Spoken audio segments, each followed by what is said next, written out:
ज्वालासुराचा वध, ज्वालासुराचा वध. देवांनी आपल्या सामर्थ्यानं स्वर्गात गंगा आणली, मानवानं ती आपल्या तपसामर्थ्यानं भूलोकी आणली. या प्रकारानं असुर भयंकर चिडले. जे देवांना शक्य झालं, मानवांना शक्य झालं, ते आपल्याला का नाही, हा प्रश्न त्यांना स्वस्थ बसून येईना. राक्षसांनी मग असुरांचे गुरु शुक्राचार्यांना आपल्या मनातली सल बोलून दाखवली आणि विनंती केली. आम्ही जेव्हा जेव्हा देवांशी युद्ध केलं तेव्हा तेव्हा आम्हाला पराभव पत्करावा लागला. आमच्याकडे कोणीही महान असा योद्धा राहिला नाही जो आम्हाला आमच्या कार्यात मदत करेल. तेव्हा गुरुवर्य, आपण आपल्या तपसामर्थ्यानं एखादा महाकाय बलवान, सर्व विद्या निपुण, सर्व अस्त्र शस्त्र ज्ञान असलेला राक्षस निर्माण करावा.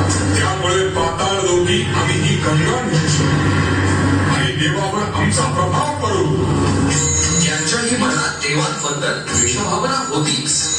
त्यांनी लगेच इच्छित राक्षस निर्माण करणाऱ्या होम हवनास सुरुवात केली.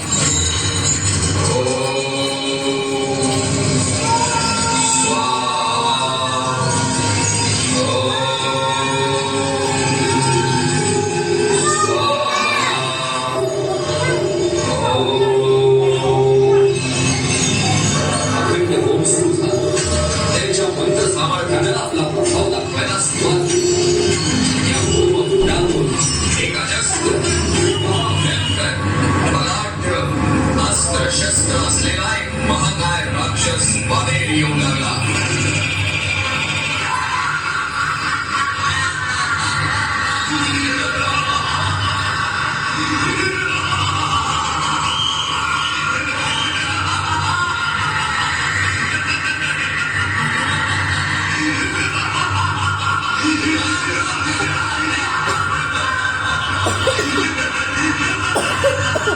त्या प्रचंड राक्षसाकडे सर्व असुर आणि विषनेत्रांनी पाहायला लागले आणि त्यांना खात्री पटली की होय, हाच आपले कार्य सिद्धीस नेईल आणि देवांवर आपण आपलं वर्चस्व प्रस्थापित करू शकू.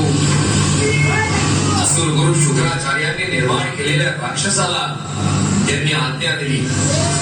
हे अति पराक्रमी बलाढ्य राक्षसा, तू या होमातून निर्माण झाला आहेस. सर्व असुर तुला ज्वालासूर या नावाने बोलवते. तू या सर्व असुरांची इच्छा पूर्ण करण्यासाठी जन्माला आलास. तेव्हा कसाही वेळ वाया घालवता भूलोकी असणाऱ्या गंगेला तू या पाताळ लोकी घेऊन ये आणि आपलं मनोरथ पूर्ण कर. यशस्वी हो.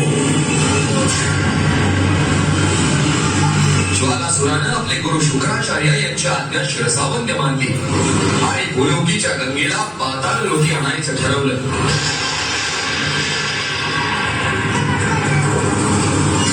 असुर गुरूंची प्रतिज्ञा देवांनी ऐकताच त्यांनी थेट कैलास पर्वतावर विश्वस्त बसलेल्या भगवान शंकराकडे धाव घेतली. त्यांना सर्व वृत्तांत सांगितला आणि विनंती केली.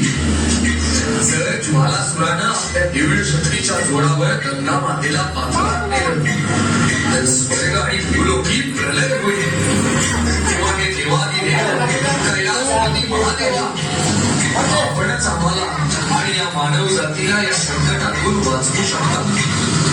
कृपा करा आणि या ज्वालासुराचा नायनाट करा. हे ऐकून भगवान शंकराची समाधी भक्त पावली.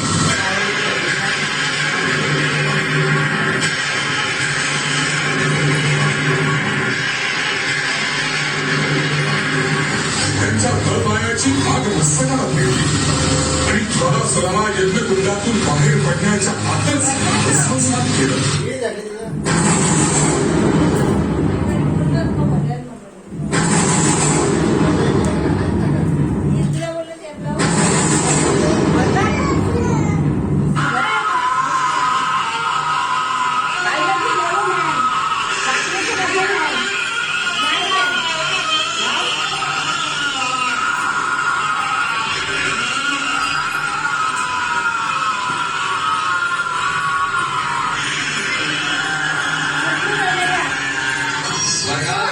तेव्हा ती भगवान शंकराचा जय जयकार केला. शंभो